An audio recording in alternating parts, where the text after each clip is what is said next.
महानगर मुरादाबाद के विभिन्न जैन धर्म के मंदिरों में पावराज 10 लक्षण पर्व का आयोजन बड़ी ही धूमधाम के साथ आयोजित किया जा रहा है। 10 लक्षण पर्व के दूसरे दिन उत्तम माधव धाम का आयोजन जैन समाज द्वारा बड़ी ही धूमधाम के साथ किया गया। दूसरे दिवस श्री पारसनाथ दिगंबर जैन मंदिर लोहागढ़ में प्रातः काल की बेला में शांति धारा एवं 10 लक्षण विधान का आयोजन अजीत कुमार जैन शास्त्री के सानिध्य में दीपांकर और पार्टी द्वारा संगीत में वातावरण में बड़े ही हर्ष और उल्लास के साथ आयोजित किया गया। शांति धारा करने का सौभाग्य नरेंद्र जैन, अभिषेक जैन एवं आकाश जैन परिवार को प्राप्त हुआ। समस्त जैन समाज ने बड़ी संख्या में उपस्थित होकर विधान, पूजा, अभिषेक एवं शांति धारा में भाग लेकर धर्म लाभ अर्जित किया। तो वहीं सायंकाल की बेला में लोहागढ़ स्थित श्री पारसनाथ दिगंबर जैन मंदिर में मां आरती के पश्चात भक्तांबर दीप आराधना का भव्य आयोजन समस्त समाज की उपस्थिति में किया गया। सभी ने भक्ति पूर्वक आराधना की। विद्वान पंडित जी श्री अजीत कुमार जैन शास्त्री जी द्वारा उत्तम नगर धर्म का मंगलवार प्रवचन दिए गए तथा शास्त्र पर आधारित प्रश्न पूछे गए। इसके पश्चात प्रश्नोत्तरी कार्यक्रम का आयोजन किया गया, जिसमें मदर धर्म पर आधारित और जैन समाज पर आधारित अनेकों प्रश्न पूछे गए। जिन जिन प्रतिभागियों ने उचित उत्तर दिया उनको पुरस्कार वितरण कर मनोबल बढ़ाया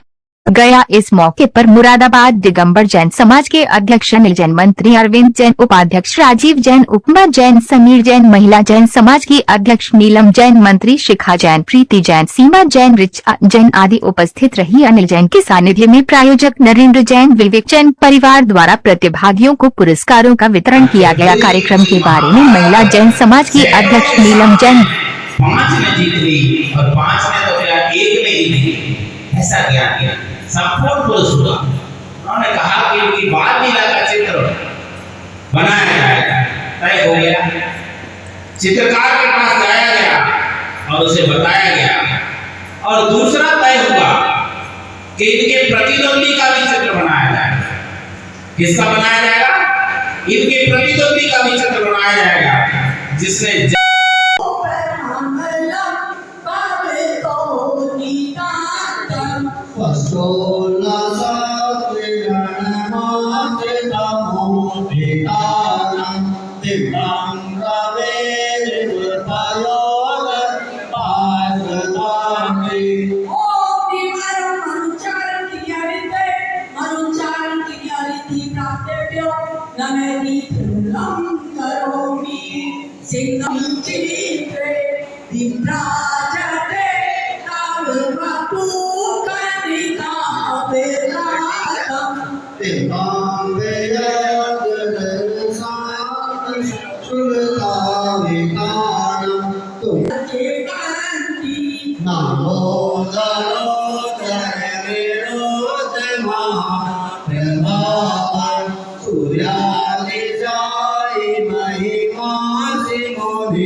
प्रचोदया जगद पूर्व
तुरंत याद आ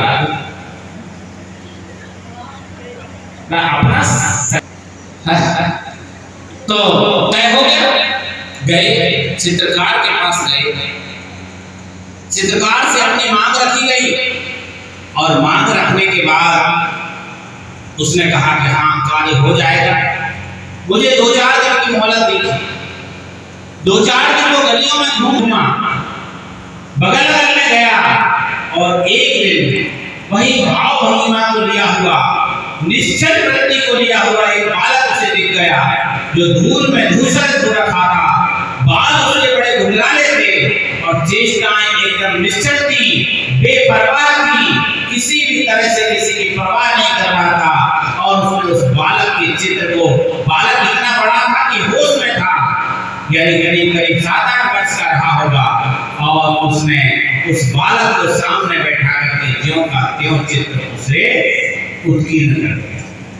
उत्कीर्ण करने के बाद गांव वालों को बुला करके जब वो चित्र नहीं कर पा रहे थे कि किसी व्यक्ति विशेष, किसी बालक का चित्र है या श्री कृष्ण का चित्र है, नहीं कर पा रहे थे।